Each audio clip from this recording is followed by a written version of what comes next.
Is Wargroove 2 worth our time? We're about to find out. Welcome everyone to episode 220 of 1 Hour, 1 Decision, 1H1D. I am Chris. And I am Tom. And we take 60 minutes and play a random game on Xbox Game Pass and decide, well, Tom, can grooves be worry the second time? Yes. 220 times yes. Okay. All right. Well, we are going to find out. Unfortunate this wasn't episode 222. Yeah, this is very true.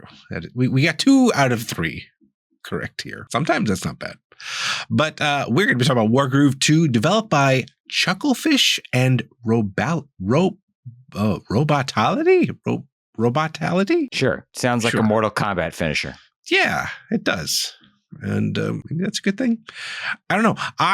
This game came out on the Switch and PC October 2023, then on the Xbox Series consoles September of 2024.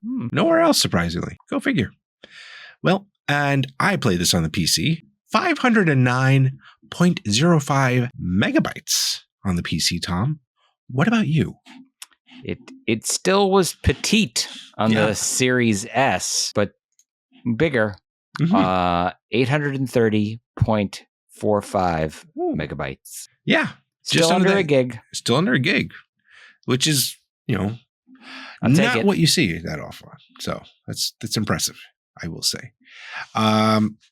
Yeah. And well, then let's talk about this game. What kind of game is this, Tom? I put turn-based strategy. Yeah. I mean, I started with that. Turn-based tactical. Yeah. I'll give you that. I mean, they're tactics, strategy, they're interchangeable. So yeah, I'd say. Yeah. Strategy tactics. Yeah. Strategery. What about that game loop, Tom? I put order your units around the battlefield to defeat enemy units, complete objectives, advance the plot. All right.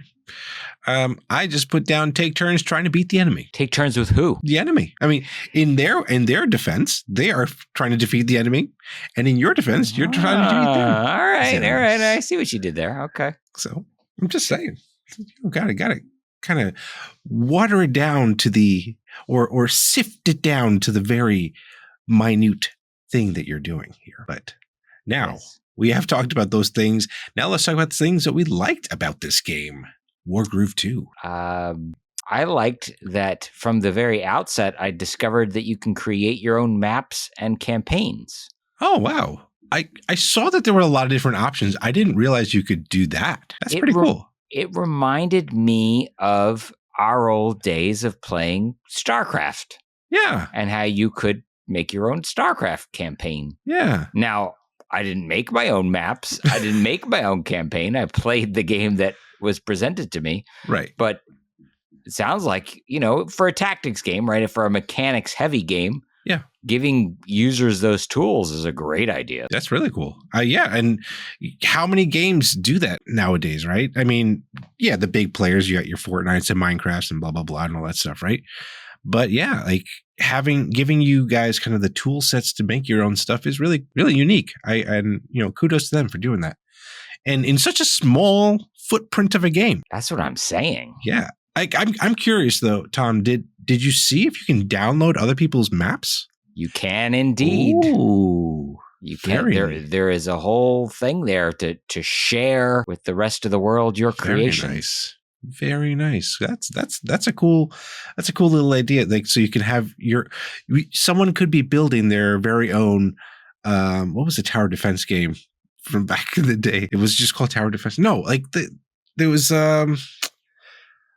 it was Dota, right? It was Dota. Dota came from like StarCraft and Warcraft times. So yeah, that's pretty cool. Someone could be doing that right now in Wargroove, and we wouldn't even know about it because we only played an hour of this, right? So,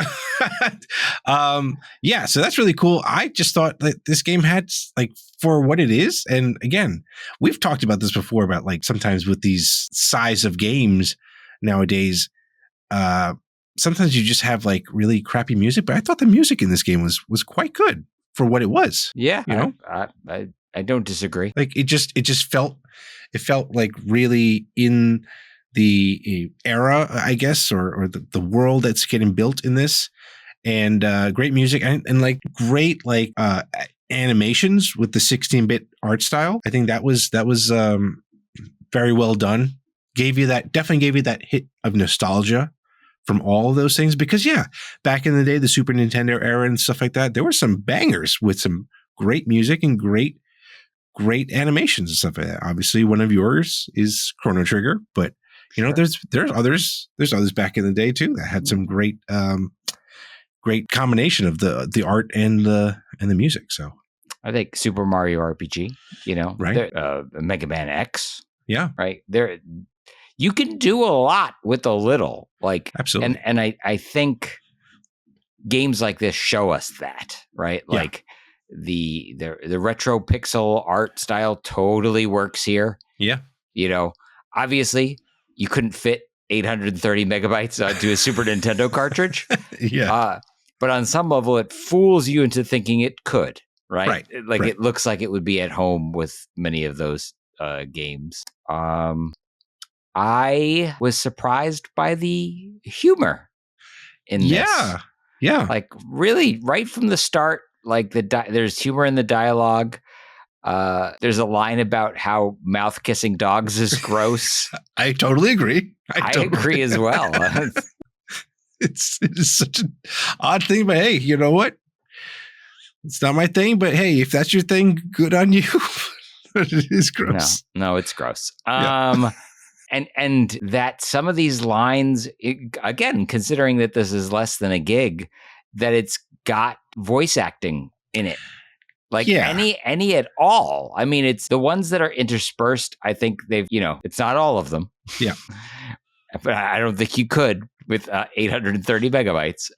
This is true. But the ones that they did put in there, I enjoyed. So I called it out. And like I would even say, like, even with the writing, even with the animation, like there's even a mix of that too, right? Yeah. Because they animate the text.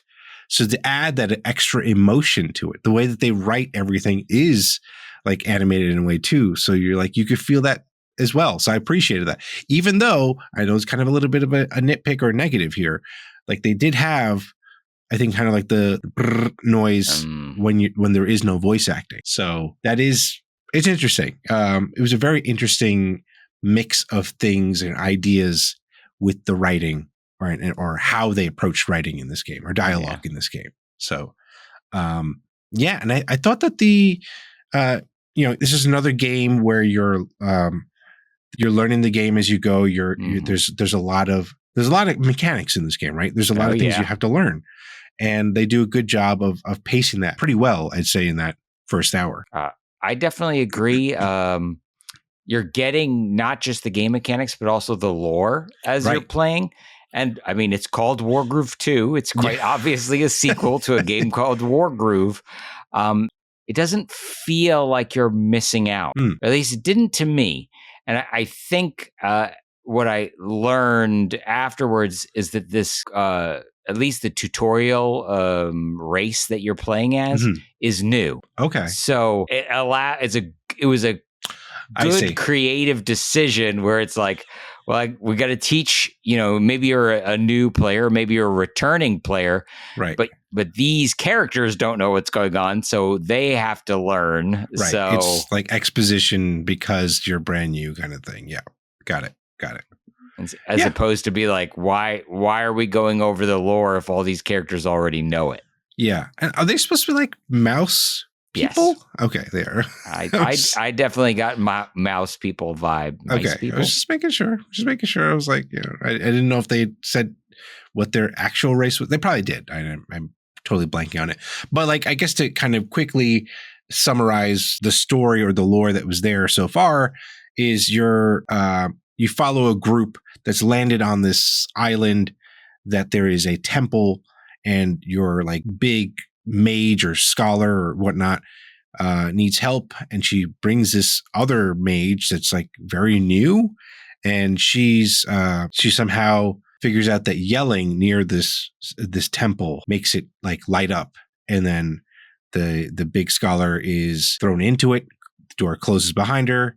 And lo and behold, you got to figure out this is where the game kind of kicks in, and where the mechanics and stuff like that go in. So like we talked about, it is a turn-based game. So You're learning how to manage the types of characters that you have. And the other part of it is that's kind of cool is, environments are important. Positioning is very important. Yeah. Because your character, your where your units are. So if they're like out in the open, they won't have any defense. And you can kind of get that with context. Well, not like you literally, like, at least when I use mouse and keyboard. So you right click on a particular area, and it tells you, if this is a good place for you to place your position, place your unit in, and stuff like that. So, so you have your typical melee, you have your ranged, 2 types of ranged, I believe. And then eventually you get your hero character as well. So I thought that was, it gives you a little bit of variety of that. And you got to learn how to position everyone. And then you have options to capture things as well. So, which helps you heal as well, and and also, I guess, recruit new units. Yeah. If you find those. How you reinforce your injured unit, and also how you add reinforcements to the battlefield. Right. Yeah. Cool. So anything else here you want to talk about here, or? I thought it was pretty neat that after you get through the tutorial, you can play the other or the several different campaigns in any order that you want. Oh. So while you are stuck in some way playing as this new mouse race faction, for the tutorial, which is, again, a great way to do it. New faction. And so you got to do the tutorial with these new critters. Once you've gotten through it, it's like, okay, well, if you're a new player and you want to continue with the mouse people, that's probably what you should do. But if you're a returning player from Wargroove 1, maybe you want to go check up on your friends, on a faction you already are a fan of. You can just forget the mouse people and go right to the people you like. So I thought that was good for, I'm not a returning player, but keeping in mind that some people may be, right? Yeah. Hey, and especially since this game is on Game Pass, at least at the time of this recording, and this might be the first time some people have a chance to play it, like us. So the first game is not on Game Pass as of this recording. So it's just like that's something. If this is your entryway in, you might be a way for you to at least get involved in this lore, which it's pretty interesting. Again, the writing, I think, overall is quite good for what it is. And cool. I mean, when you're talking about the whole faction things, that also gives me StarCraft vibes as well. StarCraft, Warcraft, where you're playing all the different sides, and that gets me interested in figuring out, like, hey, so how big does this rabbit hole go, or mouse hole? Anyway, but all right. Now let's talk about other lame things, maybe. Yeah. So we talked a lot about the writing. I think my first. It's my last on my list, but is worth calling out first, which is the tutorial takes up the whole hour. Yes, it does. The game is slow. I mean, it's a lot of lore. It's a lot of mechanics. You're learning the whole time, but you are learning the whole time. Yeah. I mean, it is comprehensive, but I will say, unlike most of the JRPGs that we've played, I don't feel like I was being hamstrung by the game, if that makes sense. Like, I felt like I was actively doing things more than I was watching the game do things, if that makes sense. So, I didn't feel like it was a waste of an hour. Like, I didn't feel like it was 15 minutes of gameplay and 45 minutes of cutscenes. Right. No. I agree. Yeah. So, but yes, it is a lot for sure. But like, I think especially the type of game it is, a turn-based, how many people really play turn-based strategy games anymore? I mean, clearly there's enough that there was a sequel to this game. Yeah. and I mean, clearly there's people that do other, like Civ is still a big deal and all that stuff. So I don't know. Anyway, I'm probably enraging a lot of turn-based people right now. So say that. So I will pivot and quickly say, I know you said you liked the fact that there was interspersed voice acting, and I thought this was going to be one of your negatives, but it is one of mine, because it was just like, it did one of those, and then like every once in a while they would not even read the dialogue in the whole thing, like in the whole writing. Like, what's the point of that? They just did like bits and pieces. Like, I don't know. I was really conflicted on it because like of the voice acting that was there, it was good. And again, I get the whole point of it being like a smaller title. Maybe that was the whole point. Maybe budgetary constraints, whatever the case may be. But then just don't do it. I honestly, I thought even just having the animated text was perfectly fine. Yeah. I do agree with you there that it does convey a lot more emotion because of the stylized way that they display the text. Yeah. And thank goodness, because it is very plot dialogue heavy. Yeah. You're reading a lot. You are reading. Yeah. There's definitely a lot of things that you're reading about, and a lot of people, a lot of characters that you encounter too. But you know, I'm nitpicking a lot on the game, a story or dialogue here, but I want to point out in terms of gameplay, while it is a turn-based game and strategy, the thing that I was really like confused about was positioning the units because one, I felt like I didn't have, even though I'm using a mouse, I didn't feel like I had precise control of like where to place the units. And then the other part was I just felt like it was a bit random in terms of how far I could move a unit. Like I unless there was somewhere that they told you like the melee units can only move 3 spaces, like you know, like kind of like a chess piece where they can only move left and right, up and down or whatever. So I mean, you kind of talk about it also as one of your dislikes here, but like it just got in the way of me trying to like, I want him to be here. I know I can get him to that space, but then like sometimes they would go in the wrong way, and it was just annoying. Yeah, I wrote pathfinding with controller maps strangely. It is weird to me to hear that you had the same kinds of problems with the mouse and the keyboard, because I really just thought it was me fumbling with the controller. Yeah. If you were having that same problem with the mouse and keyboard, is it intentional? And if so, yuck. Like, yeah. Because like I feel like the enemy turns, they seem to go where they need to go, and you're like, oh wait, what? Like, what's going on here?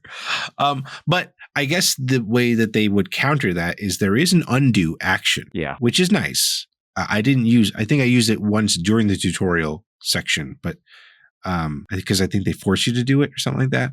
Yeah. But yeah, like that, it is nice that that option is there. Yeah, at least initially I wrote the tutorial mentioned an undo, but then didn't show me how to do it. Like the tutorial, I think generally speaking, is really good. Yeah. But there were a couple of times where it just almost dropped the ball. Like I didn't understand how to use the groove mechanic. Like the main character's like ability to like rotate the enemies around her. And I was like, I was clicking this, I was clicking that, and nothing was happening. And I was like, okay, this is the kind of time where it would have been helpful for you to just take control of the thing and show me button for button for button how to do it. Yeah, agreed. Yeah, the groove mechanic definitely wasn't like, I agree, it wasn't really explained properly, because the first time I used it, I was able to like push the characters into the water. But then when I tried to do it and it became like a secondary objective, push them into the sea, I was like, how do I do that? Because like, I didn't know how you click them. And then I didn't know which way they would rotate. So it was very confusing. So yeah, kind of lame that happened that way. I also thought what was kind of strange, nitpicking here, but like your troops, you lose troops. Yeah. You lose troops, and especially, and you lose them. And then you go back into the story and they're back again. Yeah. It's like, wait, did they die? Did they get injured? Like what exactly happened? Because you see a little ghost that forms when units are defeated. So that generally means to me that they're dead. So I was like, oh, okay. I guess we're just going to sweep that under the rug like and move on. I have a hard time making those choices and sacrificing units. Like knowing that, especially since you can name them. Oh, I saw that naming. That was like, nope, not doing that. I didn't either. I was like, no, I'm not going to do that, and then lose these guys and then be super upset about it. Oh my God. That's why, like, I think I still have XCOM installed in my computer, but to this day, I've still yet to play it again because I was like, I have my units. I'm good. I'm not losing them. Because that game, when they're dead, they're dead. Yeah. Like it's not like this game, which is a bit more forgiving in that way. So yeah, I will say something that I didn't like, which is that you take damage on your own turn. Yeah. So like you attack and the enemy counterattacks. Right. And so, and this is part of those making those hard choices, is like you go and you're going to deal X amount of damage to the enemy, but then the enemy's going to hit you back. Yeah. And so it's like, well, is it worth it to go and, knowing I'm going to lose this unit afterwards? Right. And then the enemy goes and then the enemy hits you. So it's like, it feels like you're getting double tapped. Now, granted, your units will attack back on the enemy turn, but it just feels to me like there should be a player turn and an enemy turn, and you just take turns. It's weird to me, the back and forth. Yeah, and I think also the other part of it that was like annoying or confusing to me is, and we talked about how positioning matters and like how the environments affect you. But if you're the attacking, if it's your turn, you're doing the attacking, but you're in a like bad area, you're attacking on their front, which maybe is a positive area, like a more defensive area for them. So like you're forced to fight them on their environment, and then they're able to counter, and then they take you're technically on their area, like in the animations, but you're getting the negative effects of the spot that you're in. So I'm like, it's frustrating. It's definitely frustrating when you're like, okay, you like just expect to lose units is what I'm trying to say. Just expect to lose units because it's just how it is. It's just how it is, unfortunately. Yeah. I mean, I did feel like for the most part they did a good job of doing exposition and stuff like that. But there definitely were times where, like in the game, with I guess they flash to other people, other characters, where I'm like, oh, is that supposed to be someone like important? And where I'm like, oh, okay. Like, I don't know if that was that big of a deal. And, I felt like, okay, maybe I was missing something. And, but that's just me. I mean, I think overall though, I think they did a good job of kind of getting you invested in the environment, in the world, and in the lore. So that's what I got there. Anything else here, Tom, or shall we move on to our other thoughts? I'm ready to hear your other thoughts. Sure. Well, How Long to Beat says this game is 18 to 23 hours to complete. So fairly sizable campaign. Or multiple campaigns. Right. Yeah. I'm wondering if it is all the campaigns that this is talking about. And then there's like a conquest mode and all this other like really crazy stuff. It is xCloud, Play Anywhere, and Cloud Save capable. But just be aware, you do need a Bluetooth controller or Steam Deck or something like that. So just no touchscreen in this game. Again, this is another game that could work pretty well with a touchscreen. It's surprising that it's not an option. Yeah, it was on the Switch, which means maybe it had touchscreen options. I don't know. Maybe not. Maybe they did the same thing. But oh well. What do you got there, Tom? Okay, so the first thing I did note was about the Conquest mode. That's new for Wargroove 2, wasn't in Wargroove 1. Okay. If you like roguelikes, which moving on. Neither of us do, it should be appealing to you.